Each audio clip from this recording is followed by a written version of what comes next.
What's going on, everybody? It's Pope here with none other than Justin Zottel, an infamous Canadian powerlifter that has been featured in a lot of our videos as of recent. With the series on the road to the Clash of the Titans, there's no better time than to interview Justin and give some opportunity to discuss the upcoming events. I would like to know, like, with Clash of Titans, it's such a big event. Yeah. What does it mean to you to be invited to something like this in itself? Yeah, I mean, I got my first invite 2 years ago, and I had planned on going, but injury and outside factors kind of limited me from going. And of course, the whole time you're watching the lead up, and you're watching me like, "Fuck, man! Like, I wish I was there." Clash Titans is run by a promotion called ABS Apps, all right, and they don't view creating powerlifting meets as just like, "Hey, I'm running a powerlifting meet." You have your standard high school gym, terrible lighting, terrible music. They're actually trying to put on an event, right? Mm-hmm. And as someone who's always been a showman, whether it was football or cycling, and then coming to powerlifting, that plays into my strengths. Like, I want to put on a show. So getting invited to these meets where I am competing against the best powerlifters in the world, it does mean a lot to me personally, but competitively it means more. So that opportunity to push, right? And if you can win a meet like Clash of Titans, there's no real doubt within your legacy. Right, right. I completely see where you're coming from with that. The thing that I find mind-blowing is the totals that you guys put up at an event like this. Now, if I'm correct, your total as of the last big number was 22997. So when I took the Canadian total record, it was 2298. I went to a meet about a year later, and unfortunately blew my back out. I herniated my L5. However, I still managed to push the total. I got to 2303. Yeah. And then that was in knee wraps. And then this past spring at Legends, I did 2309 in knee sleeves. So that put me as the ranking 25th strongest total in human history, regardless of weight class in sleeves. Right. Now, to be completely transparent, for anyone who may not know, that's 2,309 pounds. Quite literally more than some could comprehend to begin with. Yeah. And that's how you can get a grasp for what you mean by a show. Yeah. This is a feat of human strength that is next to none. Yeah. With all this being said, we have about 8 weeks to prepare for this. Yeah. I've been with you in the trenches, seeing the degree of the training and how calculated every single repetition is. Yeah. But the one thing that I think a lot of us look over is we're in the holiday season, and these are where things that are kind of unprepared for in life start to pop up. Yeah. At this tier of being an athlete, how do you navigate the holiday seasons while putting your career first? Unfortunately, there's a lot of sacrifice that has to be made. Like this year, I won't probably see my family till the new year with holidays between work and training.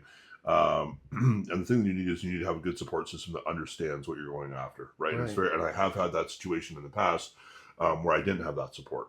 And it makes it very trying, it makes it very difficult to kind of manage those things because people, like, they don't understand. We were talking about this earlier on the ride over, where it's like, I don't think people understand that I'm not in the gym the way you're in the gym. Mm-hmm. Right? I'm in the gym to do work. I am there working. I've punched my ticket, and it's time to go to work. Right. I'm not there to lose weight. I'm not there to get fit. I'm not there to socialize. I'm there to train. Right. I'm not there to fuck around. And at the end of the day, these sacrifices over the holidays take on a whole new meaning, because it's like, I'd love to be, with my mom, my dad, and my grandma, at Christmas Eve, the way I have been since I was born. You know what I mean? But unfortunately, it just doesn't work this year, and that sucks, and it hurts. But you know what? We will make Christmas on a different day. Yeah. So. Yeah. I mean, honestly, those are the sacrifices that for most people could probably be uncomprehendable at times. But this is what it takes to be on this level. Yeah. I'm interested in knowing, as for with this kind of like competition and everybody that comes out, there's always that expectation of performance. Is there any names that you're going to be going head to head with that might stand out? Well, absolutely. So you have to look at a guy like Nick Dupree's. He's actually on my coaching staff, and he's one of my main competitors. And Nick's the guy that is going to give me a lot of trouble. To be honest with you, you have another guy like Conrad from Poland. He's a big dude. He beat me for third place last year. And he's a big dude. Like, that guy walks around and you're just kind of looking up at him like, what the fuck are they doing in Poland, right? And then, of course, you have to look at the biggest name of them all, John Hack. I mean, John Hack's only, 220 pounds, but the guy is, the Dots GOAT. He's one of the greatest of all time. There's maybe one or two other people you can put in that conversation with him, but he is definitely there, and he's coming out, and the ball's on a middleweight to come into a competition like Clash of Titans. So the thing that maybe our viewers don't understand is the way that powerlifting is scored. It's not just usually simply how much weight you lift. Okay, you lift the most.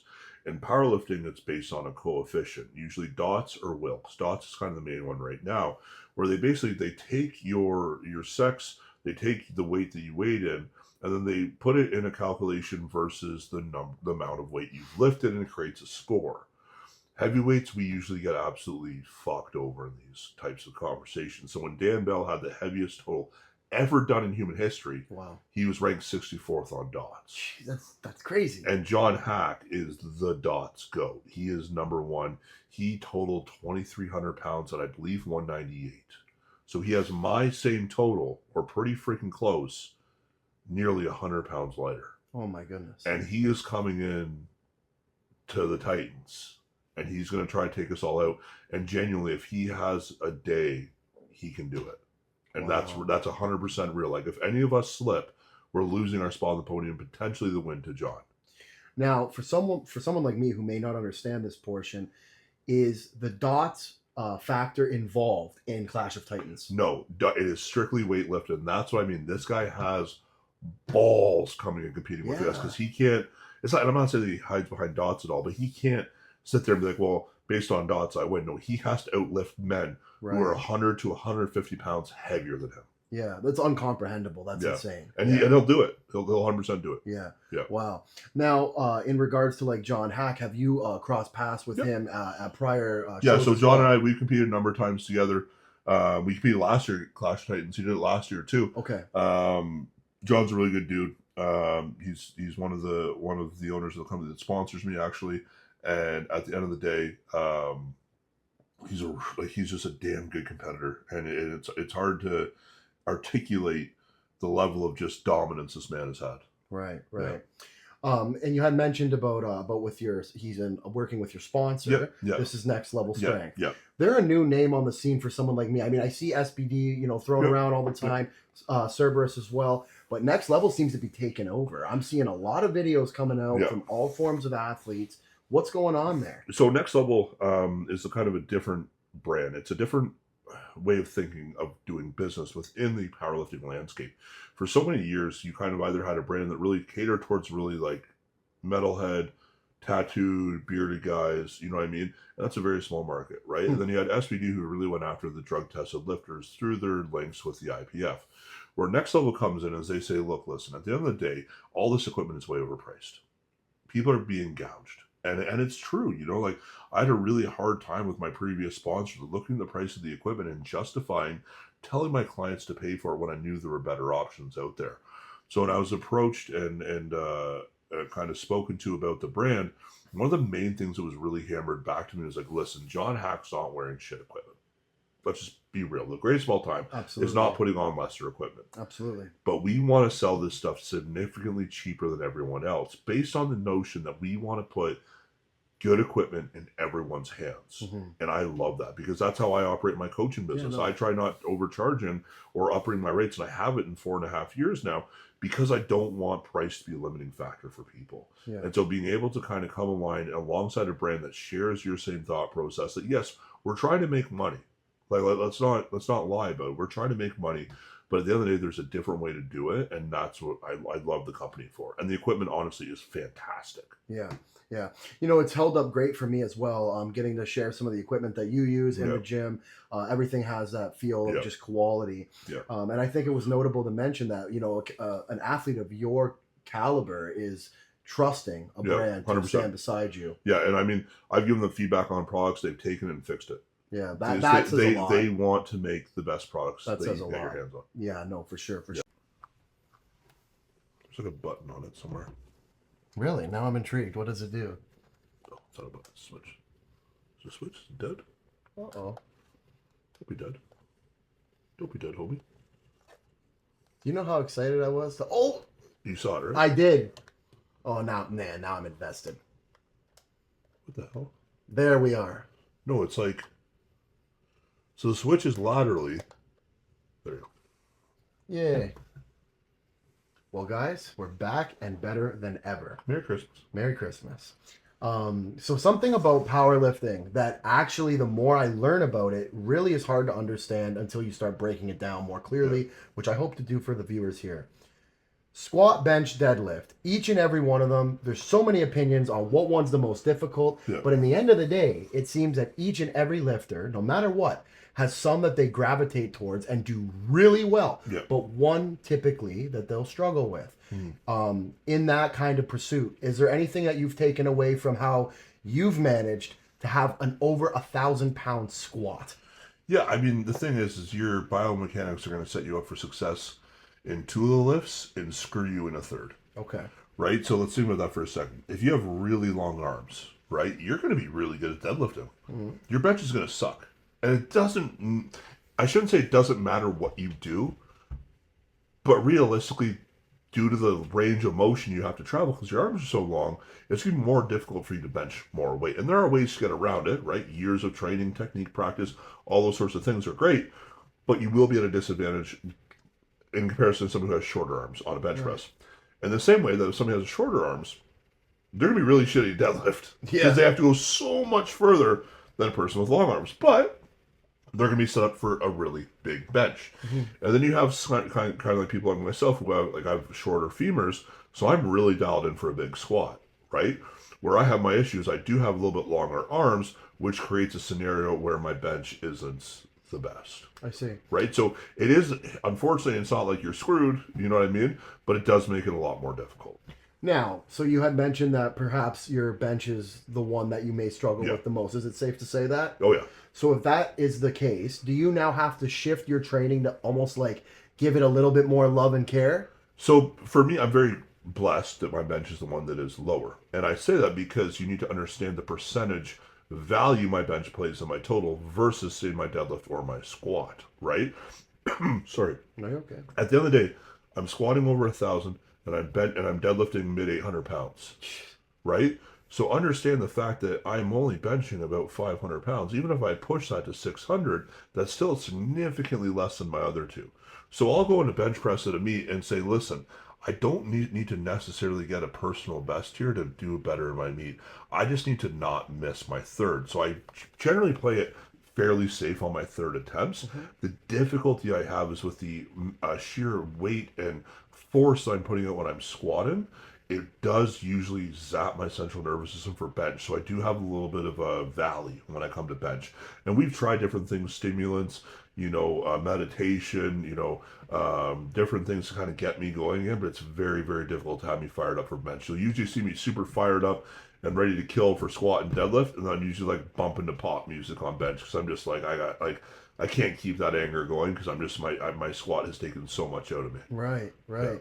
Now, do you think that the CNS plays a factor in that as well? Because absolutely. the squat is obviously going to be taxing. I'll leave a squat and I'll usually want to nap immediately. Right. And for clarity, CNS is in like central nervous system. This is kind of the thing that we don't really realize has a big play in our muscles' ability to power through. Absolutely. Guys like me often forget entirely that exists until it slaps me in the face and reminds me. Yeah, you're like, I moved that way fine last week. What the hell is happening? Dude, right? And it's one of those things. But I think it's crazy because even on any level, the body will feel that level of almost shock because, your CNS can only take so much. Yeah. But when you take that number for any of us, regular folks and start tripling it per lift, now we're talking about a CNS that is going through some pretty rough trenches. You mentioned meditation. Yeah. What do you find benefits? Does it work? Do you find? So it depends kind of where I'm at, to be honest with you. Like coming out, because my total is, it's not solely based on my squat, but whether or not I'm going to have a record-setting performance for myself depends on me getting my 3rd squat. Okay. So if I come out of squats and I'm super fired up because I got my squat, I'll usually have to rein myself in. And that's where I'll notice it a little bit too late where I'm like chatting with too many people or whatever it might be. It's like, hey, dude, you got to warm up for bench. Like, shut up. Go warm up for bench, right? And so I usually have to take just a quick moment to ground myself, sit down, and sit there and meditate. And then I'll say my prayer and I'll get back up and I'll get ready to go to bench, right? It does work for me. It does help me calm myself down. But if I come out of squats and I've missed that 2nd or I've missed a 3rd squat, it doesn't necessarily help at that point because I'm just so in my head at this point in time. I'll try to say a calming prayer to kind of give myself more clarity and kind of get that fire back up. Like, hey, listen, okay, you missed your third squat. It's okay. If you can get your third bench and your deadlift, you're still on track. Right. But it is a very difficult thing at that point because when it's the thing you're best at, the thing you're known for, and you fail, it hurts a little bit more. I can imagine for sure. A very important question that I have just kind of thought of as you were speaking there, and I say before I go any further, was zero push or judgment to our viewers. In regards to your prayer that will take place when you're in these moments, have you found that your faith can push you through perhaps certain obstacles that when you first look at them, you're maybe a bit intimidated by? Yeah, not necessarily in the moment, I'll be honest with you. Because in the moment, you can only really pray for, God's will to occur, right? Then you don't know what God's will is. God's will might take you on a journey where you may hurt yourself incredibly and come back for rehabilitation and do things the right way and be an inspiration to people. Yeah. You don't want to think about that before you're about to put 1,000 pounds on your back. Right, man. You know what I mean? So for me, the prayer is just more like, even when my athletes are competing, I'll just pray for, safe passage of the lifter through the lift, clear judgment on the refs and safety for the spotters and loaders. Right. And that's what my prayer is. I'm not praying for an outcome. I'm not praying for anything else because realistically, you can't pray for that. Yeah, no, absolutely. Yeah. That's beautiful. That's a great outlook on that, most definitely. I have a massive correlation of, I think, more so the recovery element, where when I'm beating myself up, for example, over something not going as planned, God will come into play most definitely in those efforts, right? And that's something that I found a lot of grace with. Now, another question I have with the mention earlier of Clash of Titans, the preparation of such being documented right here on Just Be Real Media. This is now taking place in Ireland. Yep. Okay, now that is like 8 hours in a plane away. Yep.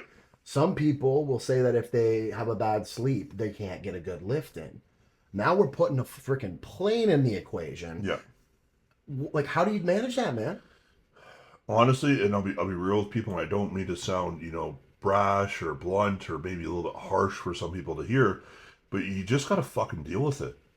Like, at the end of the day, the only people that have an advantage are the Irish lifters, and there are none in Clash of Titans this year, from my understanding. Really? I'm surprised by that. So nobody's really coming in with a massive advantage. Yeah. Okay? And at the end of the day, John Hack has to deal with it. I mean, sure, the flight from Poland is shorter, right? That's fine. Nick's flying from South Africa.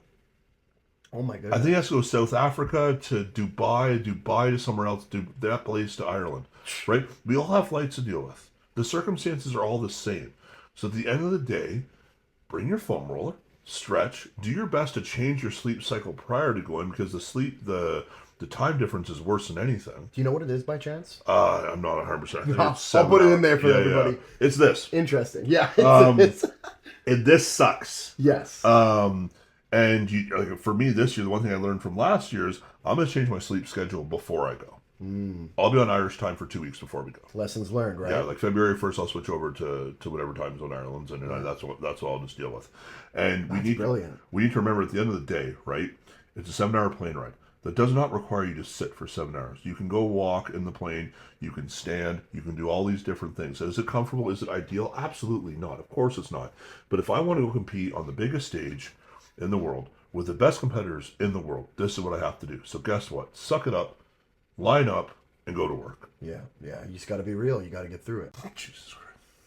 So, guys, for everybody who's made it to this portion of our podcast/interview, I have a less serious tone to bring amongst us, but I also want to say that doesn't mean we're not going to continue to break down the road to Clash of Titans in the future and other videos.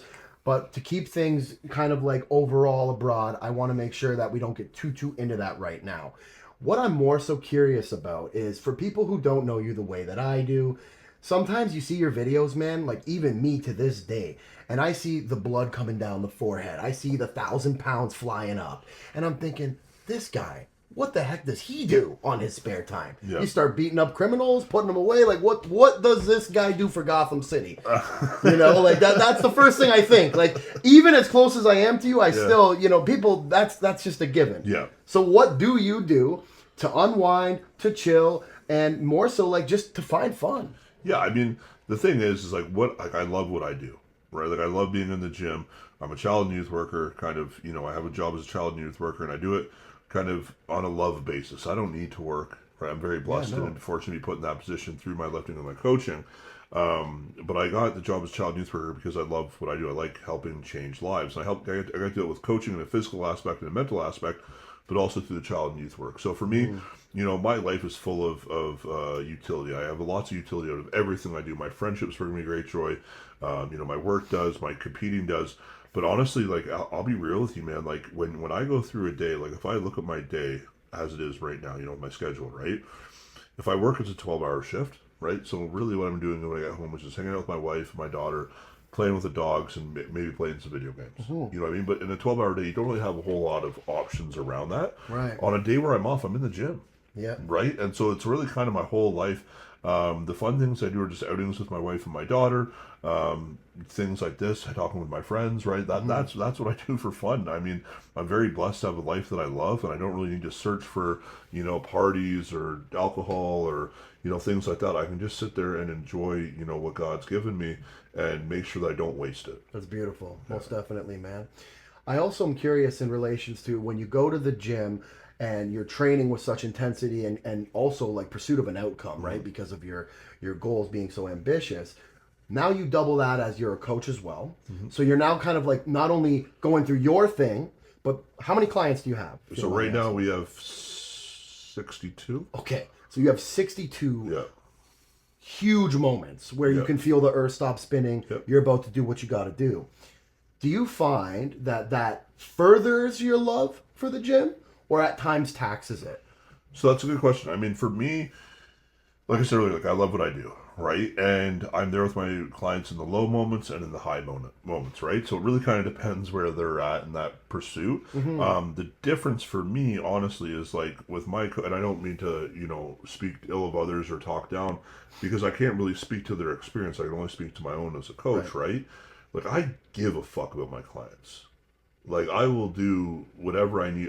When you talk to somebody every day, you eventually develop some sort of relationship with them, sure, right? And being a relatively empathetic person, you can't not help but care.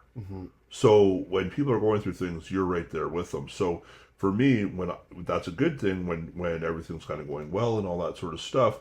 But I also can view, even in my own training, the negatives as a really big opportunity, right?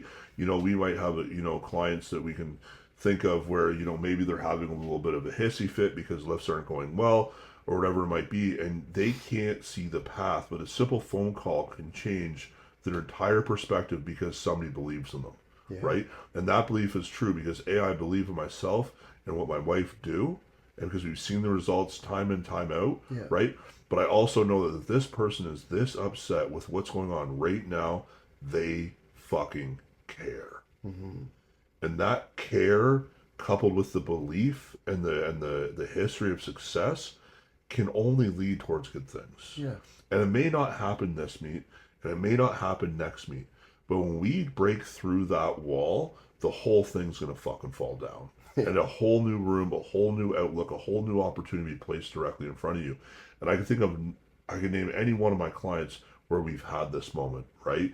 And so for me, the lifting and the coaching and all that sort of stuff, I did have to create boundaries just with like business hours and things like that because it's all I was doing. I'd respond to it, like I would literally be doing feedback and pass it with my phone on my face and wake up and finish the feedback and start my day, right? That wears you out over time, so I did have to cut back on that. But overall, it's the good and the bad are all blessings. It's just, what are you going to do with them? Right. Well, so for me, clients have big wins. I'm celebrating probably more than I celebrate for myself. Like if you see me at any meet with my clients, I'm way more locked in for their day. Right. Like I'm on everything. I got everything. And then when it's like I pick their numbers, you know what I mean? I help them warm up, and then I help them warm up, and when they succeed, you'll probably see me 3 or 4 feet in the air, jumping up and down, screaming like a fangirl. Because I am. I'm a fan of the sport. Yeah, I've seen it. Yeah, so I gotta stop doing that. It hurts my shins. But as much as that may be true, I think the bigger takeaway is how contagious those moments are. Even for people like me, who at the moments could be behind the camera. Sometimes, with these different meets that we've been a part of this past year, I know from the media coverage angle, I swear that I might be more excited than the lifters. Yeah, absolutely. It's impossible not to feel it. And then the difficulty in coaching at a big meet, like this last at Nationals this year, I think we had 17 people do it. The nerves for me to go to a lift, I have 9 lifts I'm nervous about.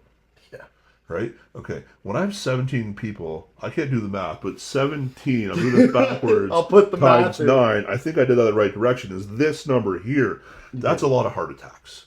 Especially when you're the one responsible for the training, you're the one responsible for picking the numbers, right?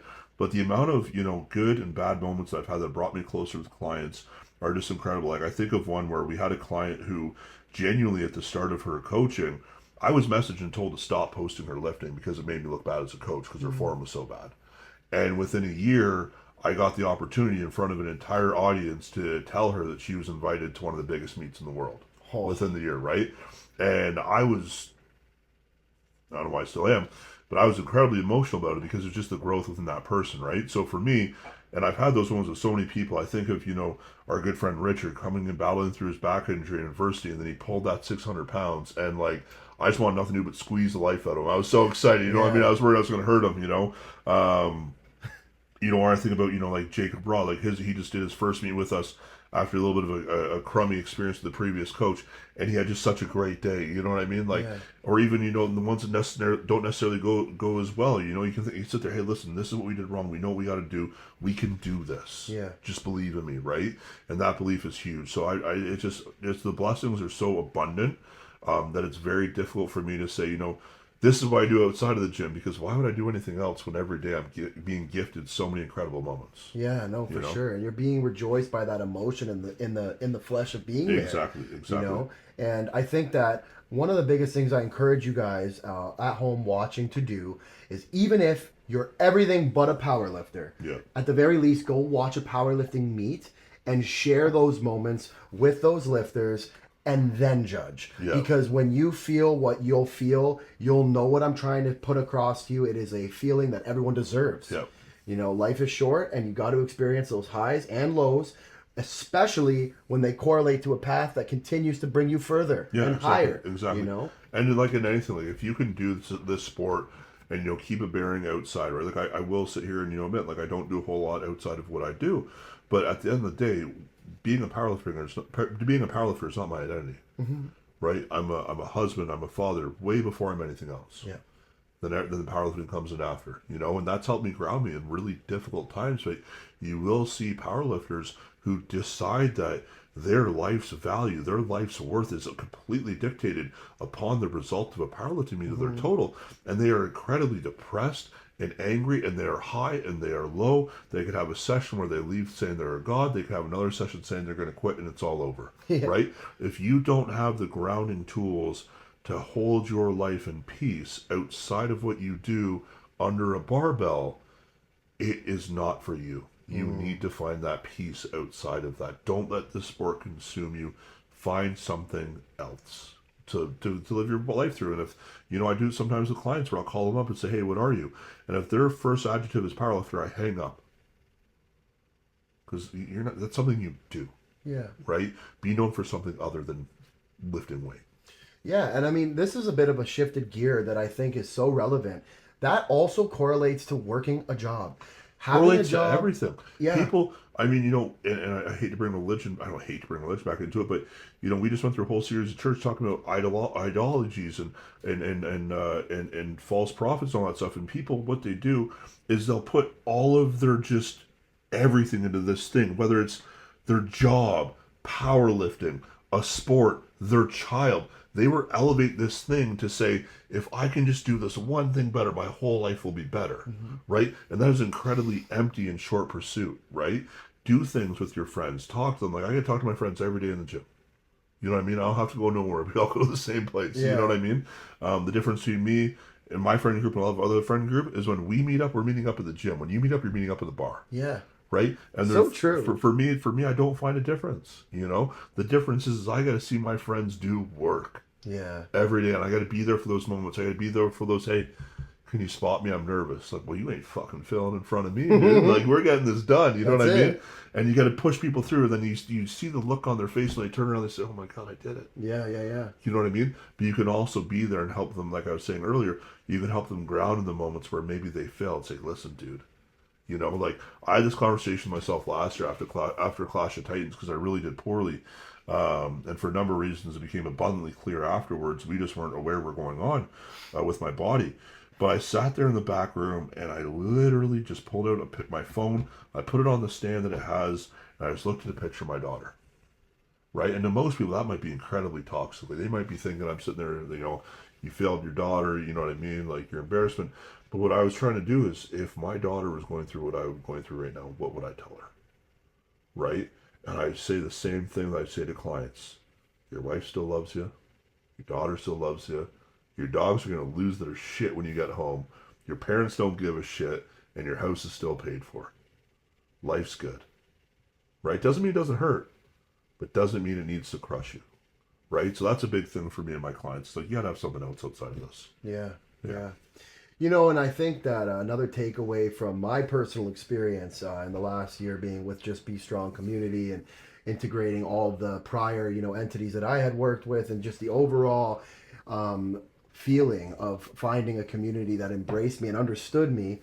It's something that I wish that each and every one of you guys that may have not found that yet, don't panic, because it is waiting for you. Yeah. And I encourage you that the takeaway from this interview, amongst all the cool details of Clash of Titans, is to focus on this last bit of the segment here and take that home with you guys. Let it marinate, sleep on it, and we'll see you in the next episode. Very grateful to have your time, Thanks, Justin. everybody. And thank you for all watching. Feel free to comment future questions you may have. Me and Justin will definitely do our best to tackle them. Absolutely. Till the next one.